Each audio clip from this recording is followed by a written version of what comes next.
conocido como la meiosis.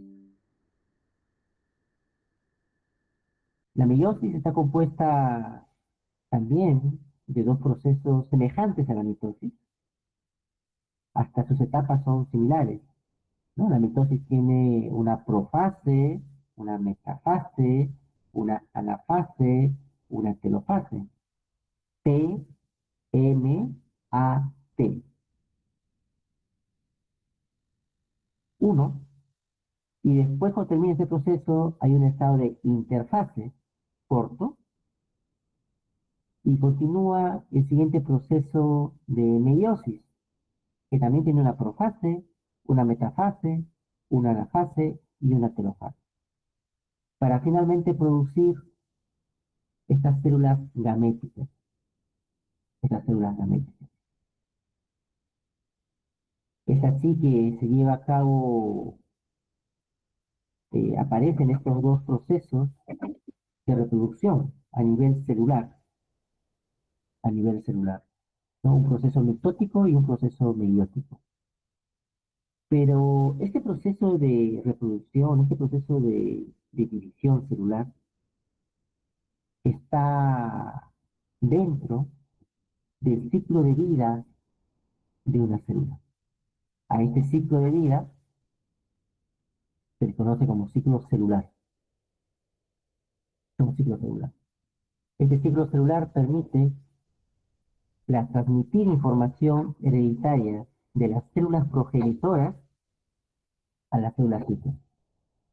En la mitosis hay una célula progenitora y dos células hijas. En la meiosis hay dos células progenitoras, que son los gametos. No, hay una sola progenitora que es el meiocito, y este va a producir cuatro células hijas, que son los gametos. El ciclo celular es necesario para el crecimiento y desarrollo, ¿no? Ya que con la mitosis el individuo crece, desarrolla. Con la mitosis igualmente, aunque no hay crecimiento en la mitosis, no está involucrado en el crecimiento, pero sí está involucrado en el desarrollo de los individuos, para pasar de una etapa diploide a una etapa haploide, ¿no? Y así generar la autoperpetuación de la especie. Este ciclo es importante, ¿por qué? Porque porque incluye los eventos de reproducción sexual y asexual, ¿no? Las plantas, por ejemplo acá, se pueden reproducir en forma asexual a través de rizomas, a través de rizomas. O, como pasa con el carrizo, con el bambú, ¿no? A partir de un solo rizoma, un tallo subterráneo, pueden hacer varios individuos. Las plantas pueden hacer de semillas, producto de reproducción sexual. Los protozoarios se pueden dividir también, se pueden reproducir, ¿no? Como acá vemos una reproducción asexual. Hay un protozoario dividiéndose por la mitad. Ya está separando su citoplasma. Eso se llama citocinesis. Eh, algunos pueden regenerar. Aunque no es un ejemplo de reproducción, el caso de la lagartija, porque la lagartija no se reproduce de forma sexual, pero es un ejemplo de reconstrucción, cual ella pierde una porción de su cola y esta es regenerada por un proceso de mitosis.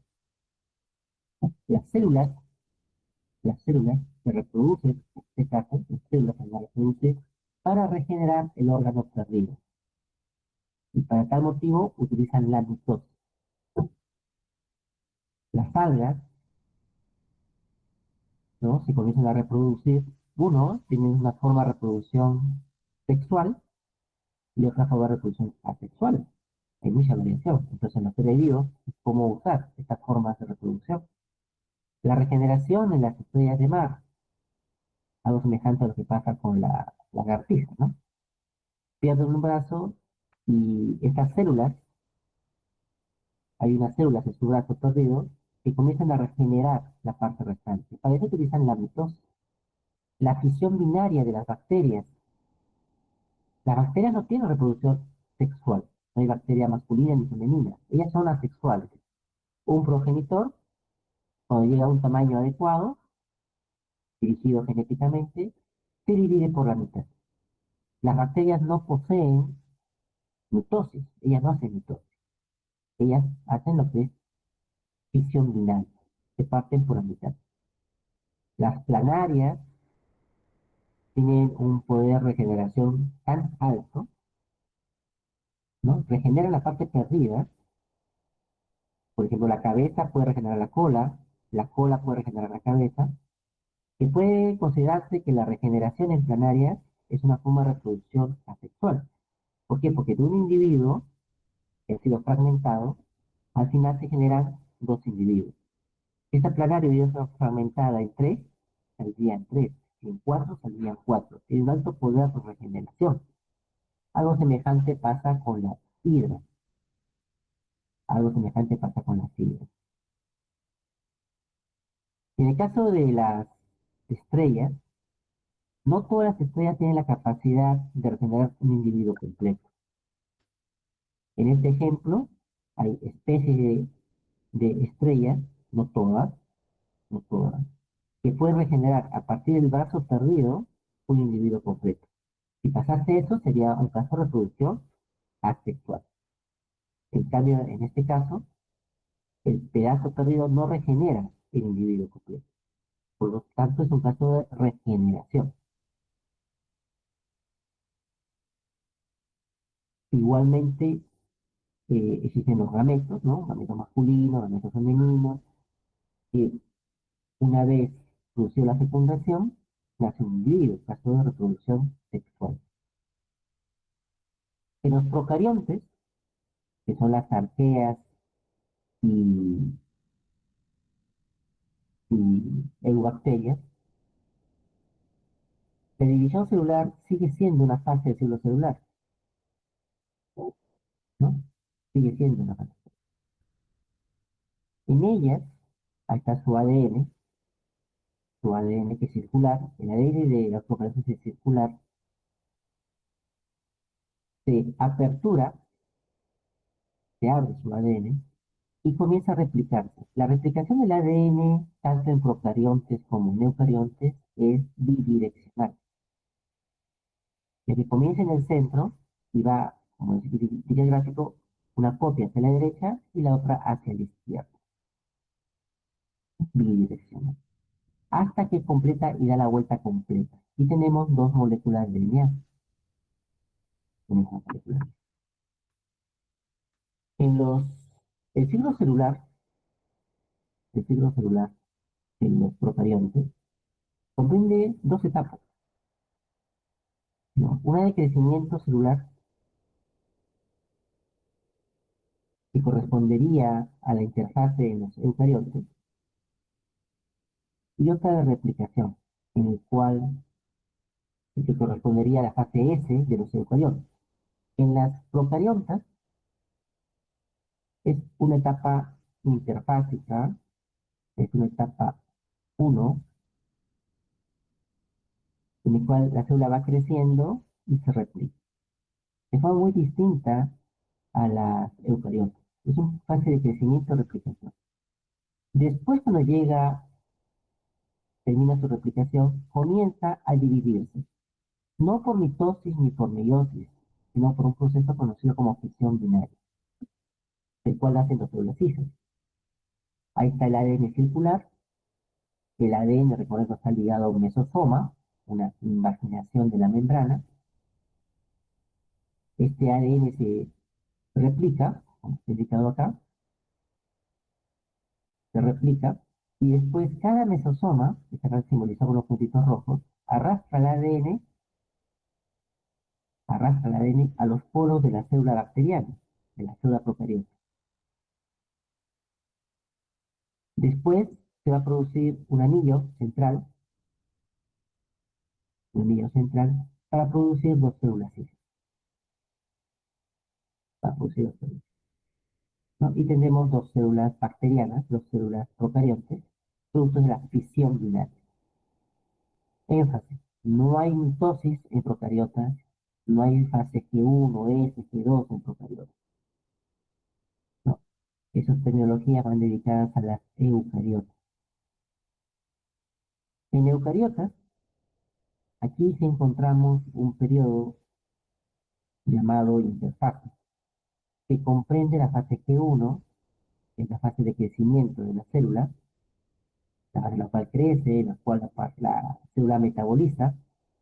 Después tiene una fase corta llamada S, en la cual se produce la replicación del ADN, una fase preparatoria a la mitosis, a la división celular, que es la fase G2, que es más corta todavía. Y después sigue un periodo llamado fase L, en el cual la célula se va a dividir. Puede ser por mitosis o por meiosis. En este caso, por mitosis. La cariocinesis va a dividir el material genético en dos. Y al final se produce la citocinesis, que es que el citoplasma se divide en dos, produciendo dos células hijas, con un material genético semejante a la célula progenitora. Así, la célula progenitora se va a replicar, va a crecer, la fase G1, después va a replicarse sus cromosomas. Acá vemos que hay un par de cromosomas. Bueno, hay un par, ahí vemos un par, pero hay un juego nada más, uno a uno. Después se replica, cada uno de estas líneas se va a replicar, la fase S. Por ver que hay dos, por cada una cromosoma hay dos. Es 4N, ¿no? 4N. Acá es 2N, diploide, acá es 4N.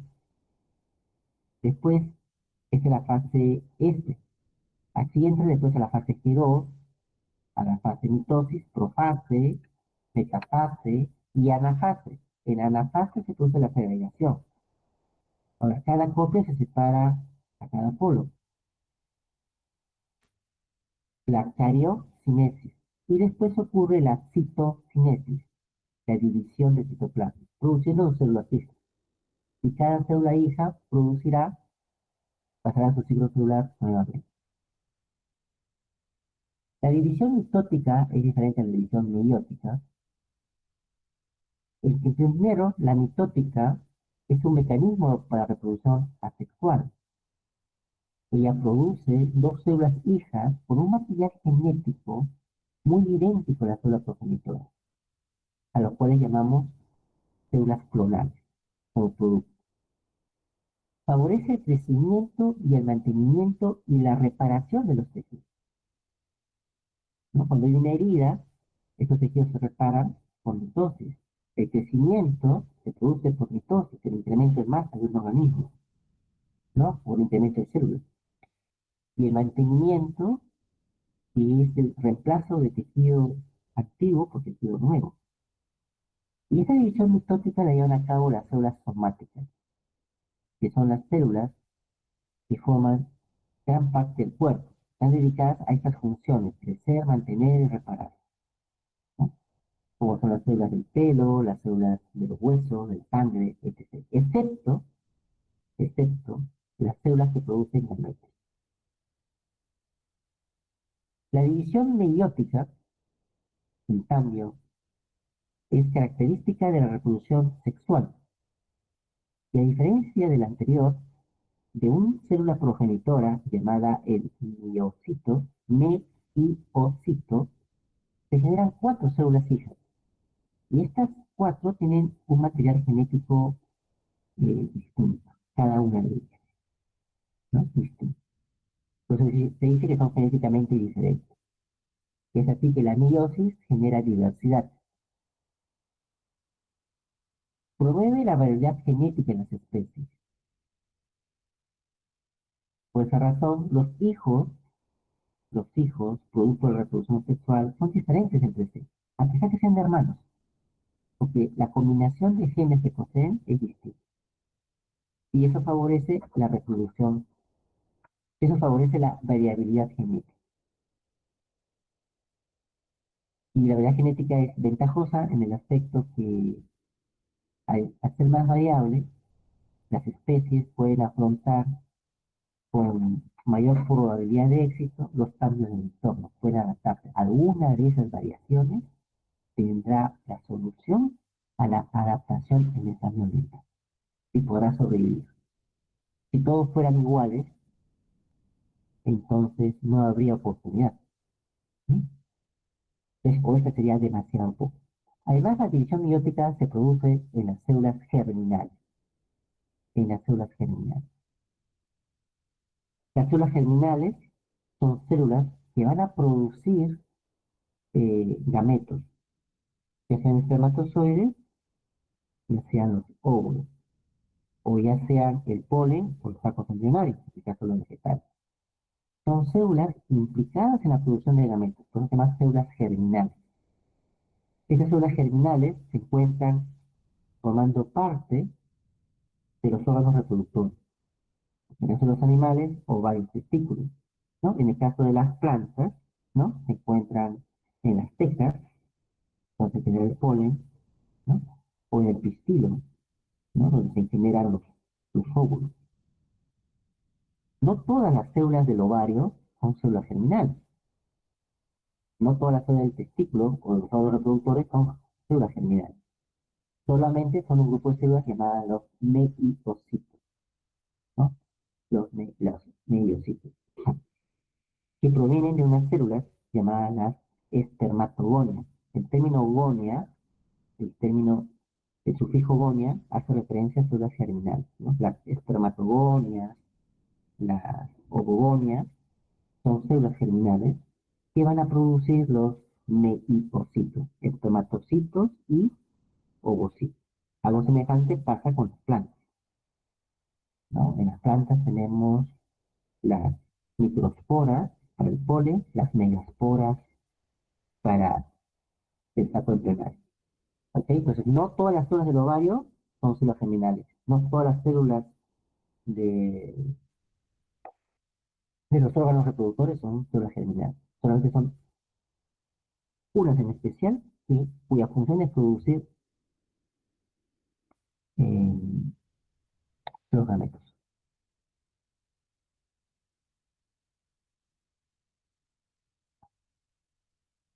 División celular y herencia. En los, acá podemos ver cómo pasamos de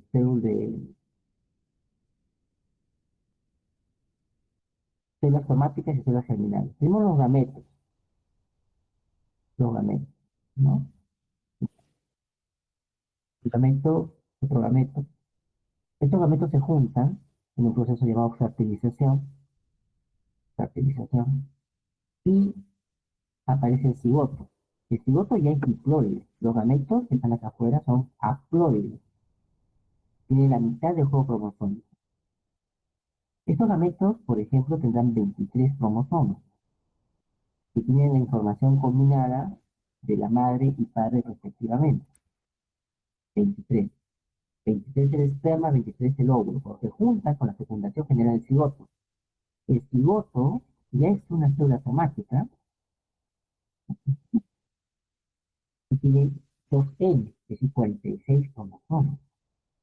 Este cigoto se va a dividir por mitosis y va a generar dos líneas celulares. Una línea celular, que está aquí en azul, que son las líneas somáticas, las células de la piel, los huesos, músculos, sangre.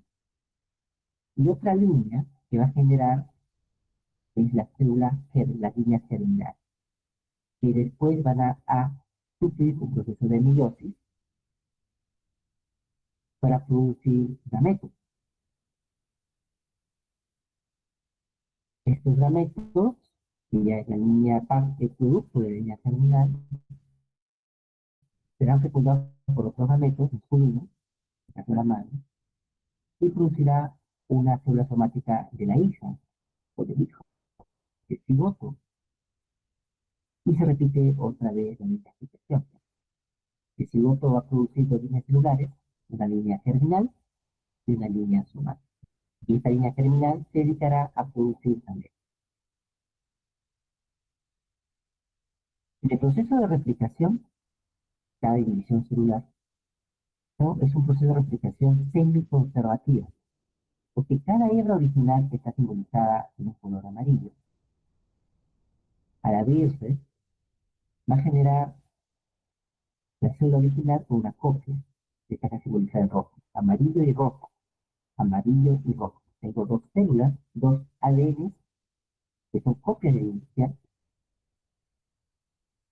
pero es una replicación semi-conservativa, porque solamente una hebra del padre pasa acá su hija, y la otra hebra es una hebra nueva.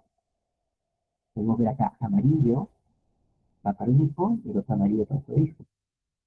Y después cada hijo tiene una hebra copia que es roja, una semiconservativa.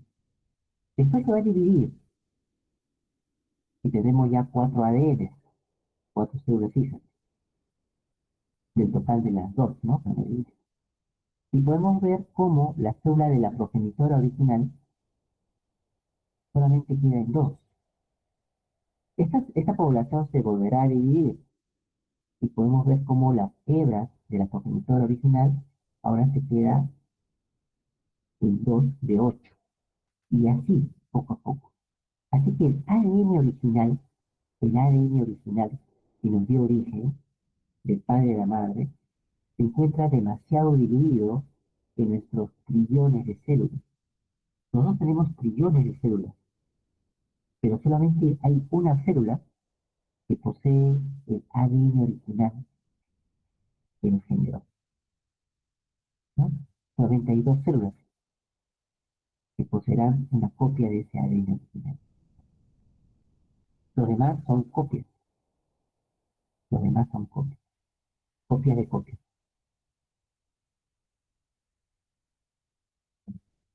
El ADN se condensa, porque el ADN es una estructura lineal, es muy larga, ¿no? Casi 1,80 m, y comienza a empaquetarse a través de unas estructuras conocidas como las histonas, ¿no? Existen aquí las histonas, son proteínas básicas como la H2A, H2B, H3, H4. Estas forman un núcleo de 8 histonas llamado el nucleosoma, Y sobre ese nucleosoma se enrolla el ADN, se enrolla el ADN. El ADN tiene una carga negativa gracias a su grupo fosfato y las histonas tienen una carga positiva debido a que está formado por aminoácidos básicos con grupos positivos. Estas histonas son las H2A, H2B, H3 y H4 en duplicado. Y esto permite la condensación del ADN. Primero tenemos el ADN de un grosor de 2 nanómetros. Ahora el ADN al enrollarse a través de estas histonas, estas cuentas, tiene un grosor de 11 nanómetros, y esto ya se llama cromatina, ADN más proteína. Después los nucleosomas se condensan y forman una fibra más gruesa de 30 nanómetros, se condensan y forman bucles, cuyo grosor llega a los 300 nanómetros. Estos bucles se condensan, se empaquetan más y forman fibras de 700 nanómetros, y finalmente generan un cromosoma mitótico completo, que tiene un grosor de 1400 nanómetros. Es así que cada molécula de ADN ha sido empaquetada en un cromosoma mitótico que es 10.000 veces más corto que su forma extendida. 10.000 veces más corto. Le decía que el ADN tiene un largo de casi 1,80 m. ¿Cómo es posible que pueda entrar en una célula? Es a través del proceso de empaquetamiento, ¿no? Pudiera tener ya un largo de casi 1 micra.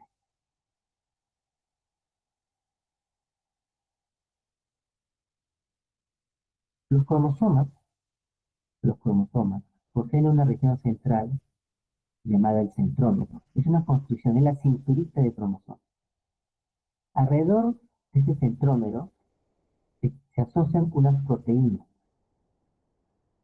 las simbolizadas acá en rojo.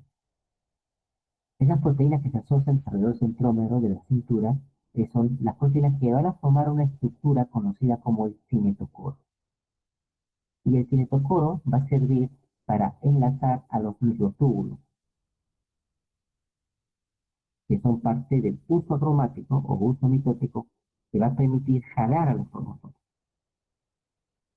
jalar para uno y otro lado de la célula. El cinetocoro es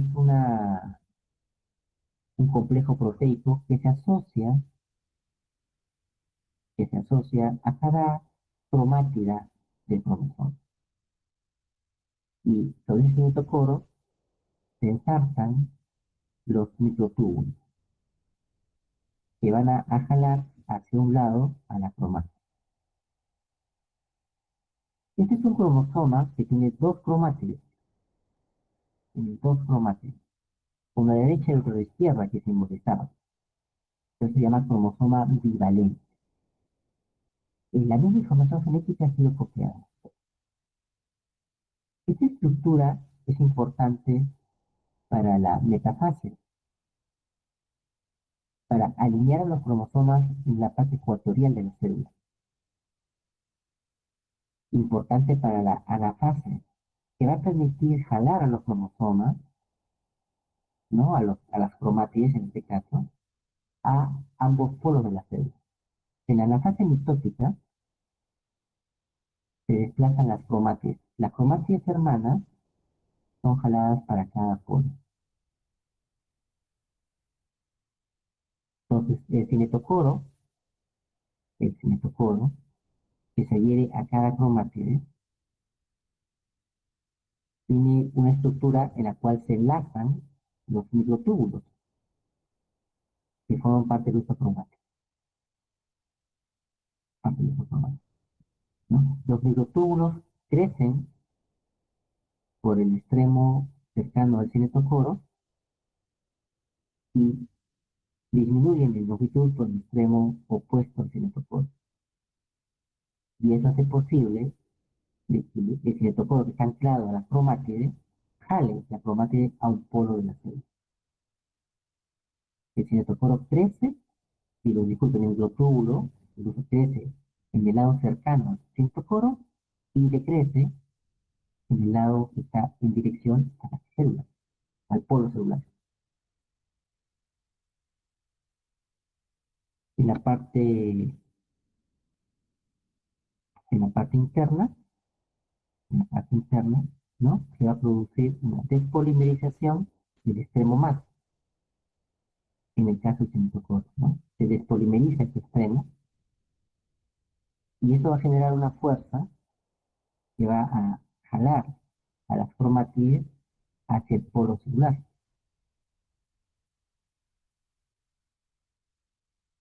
Aquí se puede ver el cinetocoro, pues, en plomo, ¿no? Y este cinetocoro interactúa con el ADN, con esas estructuras enrolladas, ¿no? Las histonas, con el DNA. Hay los nucleosomas que hemos visto, son 4 pares de nucleosomas. Y entre los nucleosomas vimos que había un nucleosoma, que era el nucleosoma, una proteína del nucleosoma que era histona H3.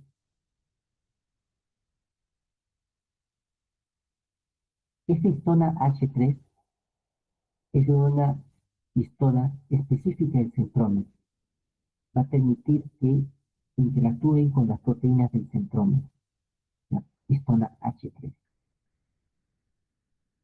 Y ahí, a esta histona H3 se van a unir proteínas de unión específica, que va a permitir llegar a este complejo proteico conocido como el cinetocoro.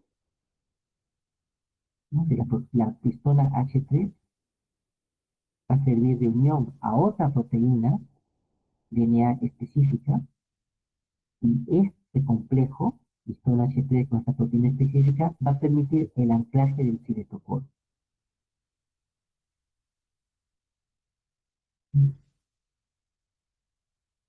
Los cromosomas, uno, acá vemos un cromosoma univalente, acá hay otro cromosoma univalente, porque tienen una sola cromátide.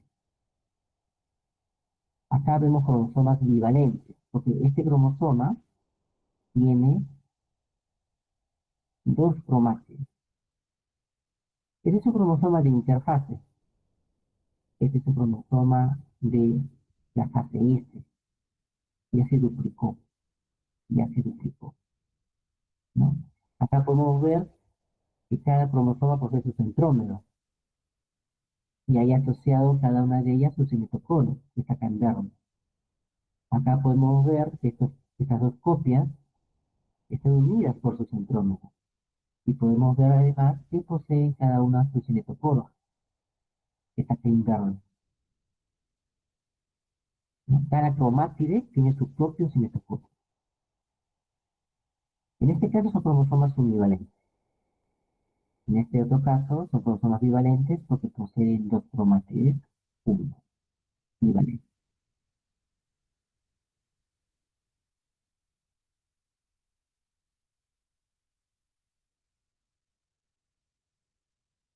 En la meiosis, meiosis, se suele encontrar unos cromosomas denominados tetravalentes. ¿Por qué? Porque cromosomas homólogos bivalentes, que son estos, se juntan a través de un complejo proteico denominado complejo sinaptoténico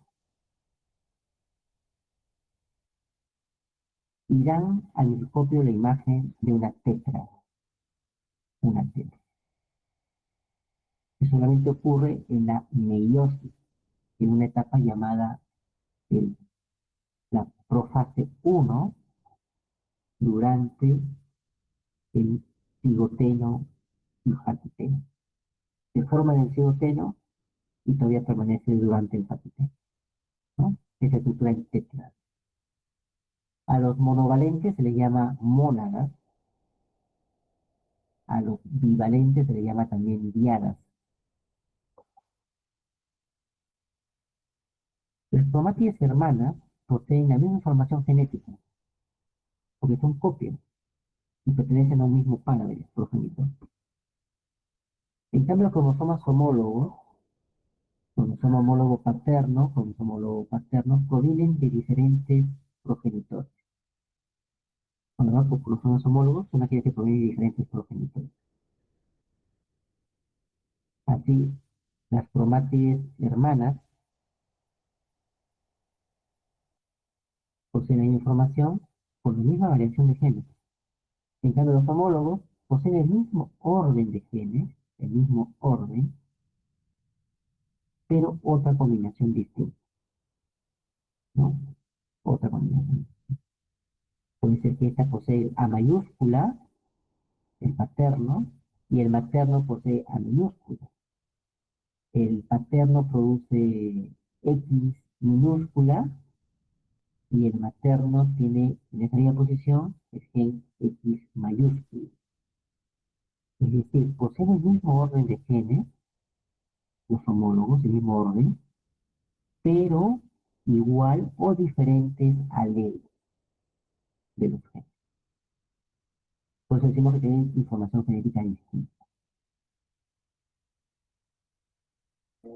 Los cromosomas igualmente se ordenan de estructuras conocidas como los cariotipos, en los cuales se prioriza el tamaño de mayor a menor, de mayor a menor, considerando también la longitud o la posición del sensor. Los cromosomas poseen diferentes formas y así se distinguen tipos. Los metacéntricos, vemos que el centrómero está en el centro de ambos brazos, brazo con igual longitud. El submetacéntrico, hay un brazo corto y un brazo largo, por la función del centrómero. En el afrocéntrico, un brazo es muy pequeño con relación al otro. El telocéntrico es aquel que carece de brazo corto. El telocéntrico es común en aves, y los humanos no tenemos telocéntrico. El submetacéntrico, semejante al anterior, pero tiene una constricción secundaria, llamado DNACC. Esta es la constricción primaria, es el centrómero, de la cinturita, pero hay otros que poseen una constricción secundaria. Estos son metacéntricos con DNACC.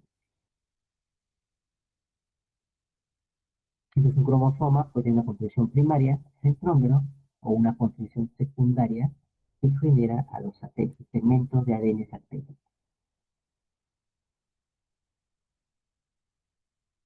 El ciclo celular eucariota entonces comprende una etapa llamada G1, crecimiento y diferenciación celular, una fase S de síntesis de ADN, el DNA se duplica, y una fase G2, que es una fase corta de síntesis de proteínas específicas para el proceso de división celular. Y ahí comienza la división mitótica, en este caso la profase, metafase, anafase, citocinesis y telofase. O la meiosis, en el caso de las células somáticas es mitosis, en el caso de las células germinales es una meiosis.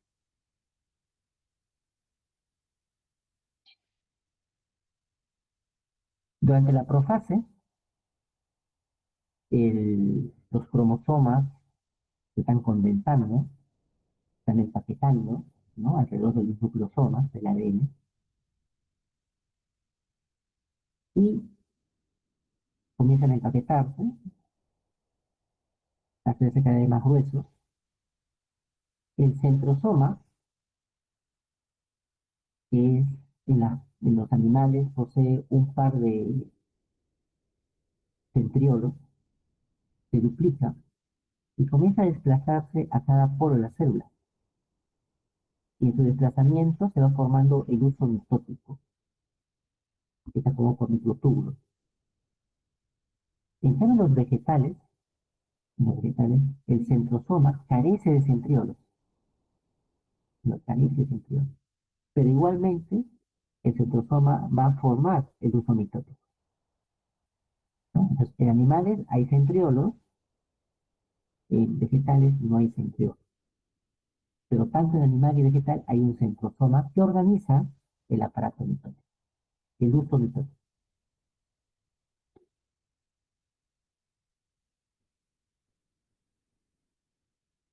Posteriormente, ya al final de la profase, la envoltura nuclear desaparece, se desorganiza.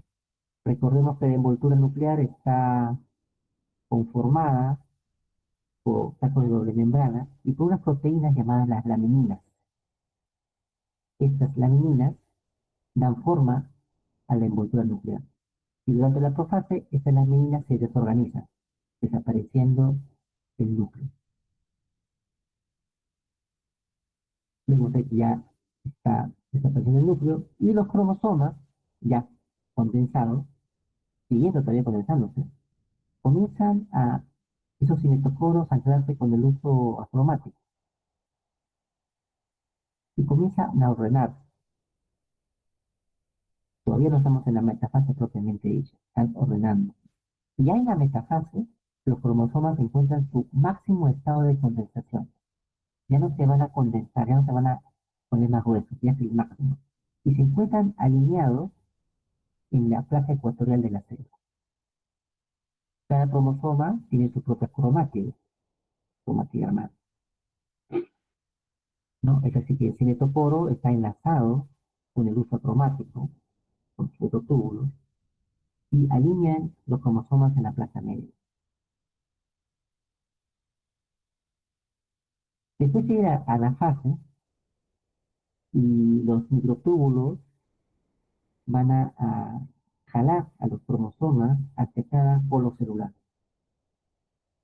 No jala a los cromosomas, disculpe, jala a las cromátides hermanas de cada cromosoma. ¿Ya? Aquí hay que ser claro. En la anafase se produce la separación de las cromátides hermanas, de las cromátides hermanas, para cada célula. Este proceso se llama disyunción, también se llama segregación. Y este proceso es importante porque la segregación tiene que llevarse a cabo en forma equitativa, para que cada célula hija tenga el mismo número de cromosomas. En este caso, cuando falla la anafase, puede ser que en este ejemplo, por ejemplo, una célula reciba 4 cromosomas y la otra 2. Y ahí se genera una anaeuploidea, una variación en el número cromosómico. La telofase, ya una vez que los cromosomas han llegado a su extremo, comienza otra vez a formarse la envoltura nuclear alrededor de los cromosomas, comienza a aparecer el núcleo. Esto es el fin de la cariocinesis, y el material genético ha sido dividido significativamente. En las células animales se forma un anillo contráctil en la placa media, formado principalmente por proteínas tipo actina, y comienza a contraerse para finalmente producir la citocinesis, y la división del citoplasma, y así generar 2 células hijas, un anillo contráctil de actina. Ahí podemos ver el anillo contráctil, ¿no? En el cual interviene la actina y la miosina. Y eso produce el estrangulamiento desde la parte media, que da origen a la citocinesis y finalmente a la producción de 2 células hijas. En las vegetales es distinto. En los vegetales no hay ese anillo contráctil, no hay esa estrangulación. Cuando cada célula llega a su extremo, los complejos de Golgi comienzan a producir material celulósico y comienzan a hacer un depósito en la placa media, tanto de una como de otra célula. Y comienza a formarse una placa celular, una placa celular. Esta placa celular formará una vesícula, que es conocida como el plasmoplasma, y que dará origen a lo que se conoce como la lámina Miller de aparición. Y después sobre esta se irá generando más depósitos, dando origen a la pared primaria o a la pared secundaria, según el destino de la célula. Entonces, y ahí se produce la separación de 2 células hijas, que hace el plasmoplasma. El ciclo celular, ¿cómo la célula conoce en qué etapa del ciclo se encuentra? Es gracias a la participación de unas enzimas quinasas. Las enzimas quinasas son enzimas que fosforilan, fosforilan a, los, a unas proteínas llamadas las ciclinas. Se llaman ciclinas porque son las que regulan el ciclo celular, ¿no? Y estas ciclinas son fosforiladas o desfosforiladas por enzimas quinasas. Fosforilan proteínas que participan en el ciclo celular. Cuando un tejido o una célula va a crecer, recibe un factor, una proteína que se llama factor de crecimiento. El factor de crecimiento es una señal que le indica a la célula que tiene que reproducirse, porque ese tejido tiene que crecer. Este factor de crecimiento es reconocida por las células, por un receptor de membrana. Este receptor, el receptor de membrana, va a ayudar a introducir, a estimular la síntesis de ciclinas. Síntesis de ciclinas. Estas ciclinas sintetizadas, es decir, el mensaje de factor de crecimiento se convierte en una ciclina, se traduce en ciclina. Estas ciclinas van a ser, eh, van a ser modificadas por las CDK, que son enzimas quinasas. Enzimas quinasas. Esas enzimas quinasas, uno, se unen a la ciclina y este complejo estimula la fase S. Estimula en este caso la replicación, eh, la replicación celular, ¿no? Y así existen ciclinas para cada etapa, para la fase, la fase, para la fase. En este caso, esta ciclina, este ejemplo, va a estimular la fase S, ¿no? Este complejo irá al núcleo y que estimulará la replicación evidencial. En este proceso puede ocurrir fallas naturales, es un proceso de muchas etapas, hay muchas proteínas que intervienen. Y existen proteínas que verifican o controlan la producción correcta de esta ciclina. Así que en el ciclo celular hay tres tipos de control. Un control está cuando la célula pasa de la fase G1 a la S, un control celular. Uno, está intacto el ADN, es adecuado para replicarse. Si está intacto el ADN y es adecuado a replicarse, pasa a la capa S. Y si no lo es, uno, la célula entra a apoptosis o se corrige el proceso. La generalmente que entra a apoptosis. El segundo control es de la fase G2 a la fase M. Uno, el ADN se replicó bien, se replicó completamente. Si pasa exitosamente ese control, pasa recién la fase M. Y si no, bueno, que se replique, tiene que tener que replicarse o la célula entra a apoptosis. En la metafase hay otro control entre la metafase y la anafase. Es que todos los cromosomas estén unidos al uso cromático y estén alineados. Si no pasa este control, entonces la célula se detiene.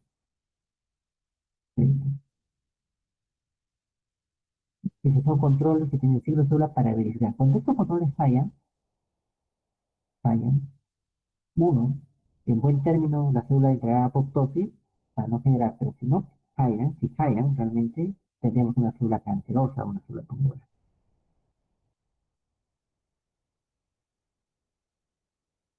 La meiosis es otro proceso de división celular en el cual cuya función es permitir mantener el número de cromosomas constantes luego de la fecundación. Las células, nosotros somos diploides, somos individuos diploides, por ejemplo. Somos organismos, los humanos somos organismos haploides, así como otros animales y plantas. Para poder reproducirnos generamos gametos, ellos son haploides. Y cuando estos gametos se juntan, se fecundan, producen un número diploide. Es decir, se regenera el número diploide del especie. Es así que la meiosis permite mantener el número de cromosomas constante en una especie. Si no existiera meiosis, los hijos serían el doble de los padres, serían 4N. Y si un 4N se reproduce con otro 4N, el nieto sería 8N. Y así sucesivamente crecería el número cromosómico. Lo que hace la meiosis es mantener el número cromosómico de la especie constante a lo largo de varias generaciones. La meiosis consta de dos procesos de división, la meiosis 1 y la meiosis 2. Meiosis 1 y meiosis 2. Durante la meiosis 1 se van a producir la separación de cromosomas homólogos. Acá vemos un cromosoma homólogo, otro cromosoma homólogo, se recombinan y tenemos la separación de cromosomas bivalentes. Miren, cromosomas bivalentes se separan. En la anafase 1, al finalizar la meiosis 1, se produce la separación de cromosomas bivalentes. En la anafase 2, que se llama, en la fase 2, es decir, al final de la meiosis 2, se produce la separación de las cromátides. Es muy semejante a la mitosis. La anafase 2 es semejante al de la mitosis, porque se produce la separación de las cromátides. generando los gametos. Al inicio de la meiosis se produce un intercambio de material genético entre cromosomas homólogos. Durante la meiosis, como pasa con las etapas de la mitosis, hay una profase, una metafase, anafase y telofase. Durante la profase meiótica, durante la profase meiótica, los cromosomas homólogos se emparejan formando una tétrada. Esa tétrada va a permitir, con el complejo sinaptotécnico, que algunos segmentos se recombinen.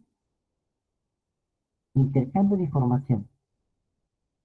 Ese intercambio de información se ve al microscopio con una estructura llamada de quiasma. Y después se separan y ya tengo cromosomas homólogos, pero recombinantes. Y tienen información mezclada del padre y de la madre. Este proceso es importante porque genera variabilidad genética y ocurre durante la profase de la meiosis. Este intercambio, la aparición de quiasmas, aparece durante el apical. La meiosis 1 es una meiosis reduccional.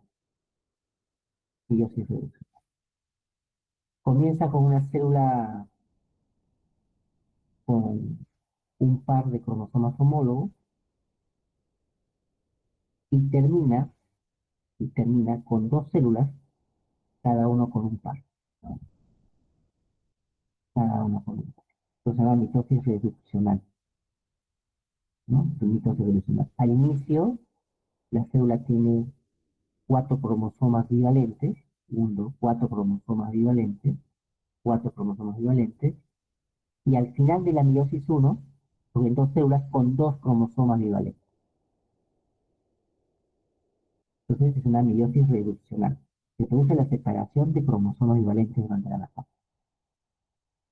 En la profase 1 se produce la recombinación genética, con el Crossover, los quiasmas, desaparece el núcleo. En la metafase 2 es muy semejante a la mitosis, se alinean en el centro. En la anafase 1 se separan y en la telofase 1 se estrangulan para producir dos células. En cambio, la meiosis 2 es ecuacional. Es ecuacional. Se producen las células haploides, ¿no? Y es semejante a la mitosis, como se dice. Comienza con dos cromosomas bivalentes, y termina con células con cromátides, es decir, con cromosomas univalentes. ¿No? Eso se llama ecuacional. Es muy semejante a la mitosis. Aquí se produce la separación de cromátides hermanos. Y pasa igual, ¿no? Una profase, una metafase, una anafase, telofase, que es común a un ciclo celular. En la meiosis 2 se produce la separación de cromátides hermanas, que son cromátides recombinantes. Estos procesos de meiosis y mitosis se producen en células germinales. Células germinales que, en el caso de animales, van a producir los procesos de espermatogénesis y ovogénesis. La espermatogénesis y ovogénesis comienza con unas células llamadas gonias. Gonias. Espermatogonia y ovogonia. Estas gonias se reproducen por mitosis, en una etapa llamada la proliferación. ¿Ya? Se reproducen por mitosis. Así que tenemos una, dos, cuatro, seis, ocho, miles de gonias. Estas gonias después van a formar, una de ellas va a seguir un camino distinto, ya un camino, y van a comenzar a crecer en volumen, crecen en volumen. Y ahí, esa etapa de crecimiento de una de estas gonias es la que va a formar a los meiocitos. Ahí tenemos los espermatocitos, los ovocitos. Estas células germinales, meiocitos, son diploides todavía, y ya han crecido de tamaño. Y estos meiocitos van a entrar a meiosis, ahora sí, y la meiosis uno y la meiosis reduccional, y dará origen a los espermatocitos secundarios, ¿no? Los meiocitos secundarios. En el caso de la espermatogénesis, esto después de la meiosis uno meiosis uno después sigue la meiosis 2 en el cual tenemos ya la espermatis, y ya tenemos un número haploide de cromosomas, un número haploide de cromosomas. Esas espermatías se van a diferenciar después en espermatozoides adultos, ¿no? Que son los que van a fecundar al óvulo. En el caso de la ovogénesis, el ovocito primario se divide en dos, dando origen al ovocito secundario. Pero uno de ellos, al azar, no de- se degenera, formando el primer cuerpo polar. Después, el ovocito secundario se divide otra vez en dos, dando lugar a la óside, y uno de esos dos se vuelve a degenerar, formando el segundo cuerpo polar. El que sigue viable dará origen al ovo. Por lo tanto, en la ovogénesis, de las cuatro células que se producen, solamente una es viable y tres se deterioran, se degeneran. Son los llamados cuerpos polares.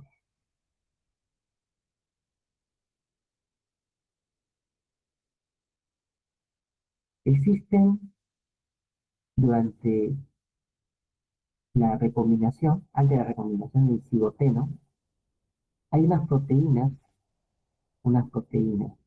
que van a formar un complejo sinaptoténico que permite anclar a estos cromosomas como cromosomas tetravalentes. ¿No? Pues ya parece una tétrada, que está formada por dos cromosomas homólogos, materno y materno, bivalentes. Estos se juntan y ahí interviene una proteína llamada la REC-A, que es la recombinasa, ¿no? Aparece una estructura conocida como nódulo de recombinación, en el cual se encuentra esta proteína recombinasa y comienza a cruzar el material genético de uno y de otro, para finalmente producir cromosomas homólogos, pero recombinantes. ¿Por qué? Porque ya poseen información del otro sexo, progenitor, cromosomas recombinantes. Ese es el producto de la meiosis uno. En la meiosis uno entran cromosomas homólogos y salen cromosomas homólogos recombinantes. Es posible un número de arreglos en metafase que es igual a 2 elevado al número de pares de cromosomas. El humano tiene 23 pares de cromosomas. Entonces, estos cromosomas, estas tetras, se van a organizar en la metafase de forma aleatoria,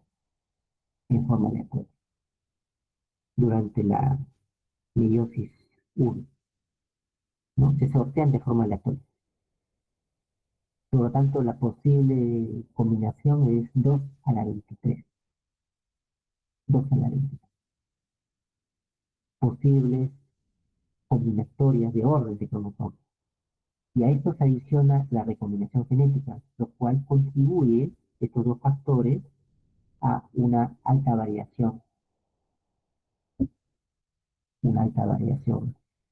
de la descendencia.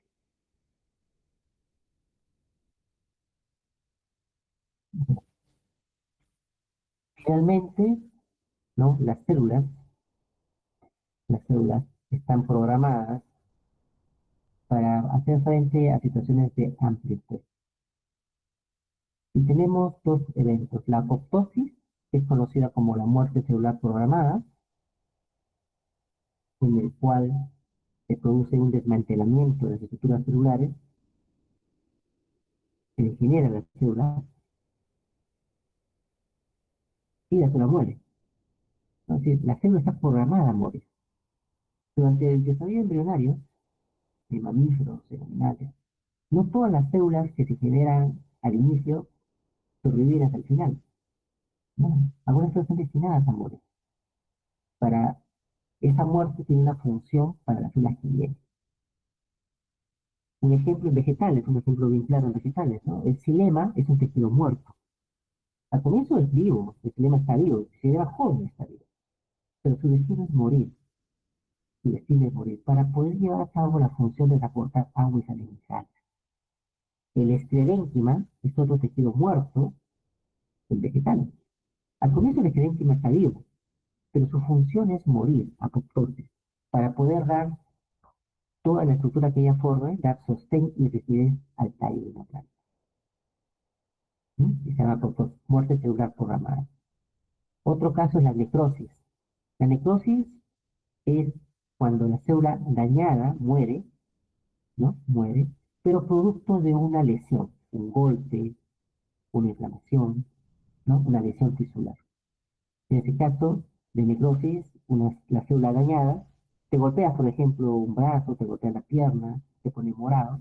Lo que pasa con las células, se van a hinchar, se inflaman, pues esa zona de golpe se inflama, no crece, y después las células mueren, las necrosis. Y después estas células muertas se van reemplazadas por células nuevas. La apoptosis es importante porque se produce el desarrollo de muchos animales y también en plantas, ¿no? Permite eliminar células infectadas por patógenos. Si la apoptosis no funciona, se podrían producir efectos como el cáncer. Por ejemplo, durante el ciclo celular, si no se cumple una etapa de regulación, la célula tiene que sufrir apoptosis. Pero si no pasa, se cáncer. ¿Y cómo se llaman las proteínas que dirigen esos procesos de apoptosis? Esas proteínas se llaman las caspas.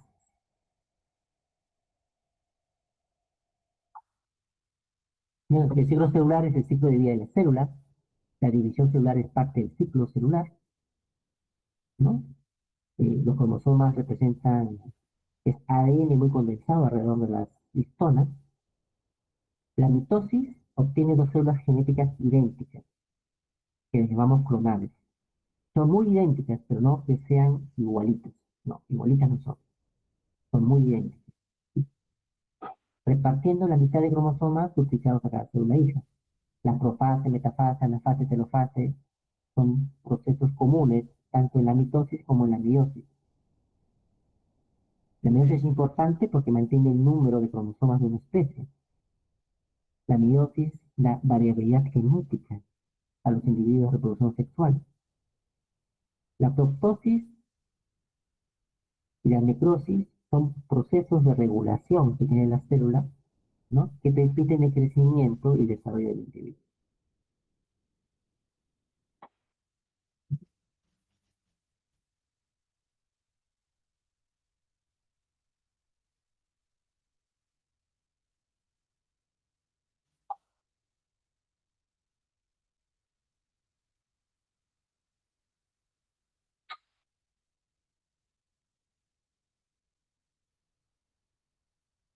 Eh, Vamos a revisar la siguiente actividad.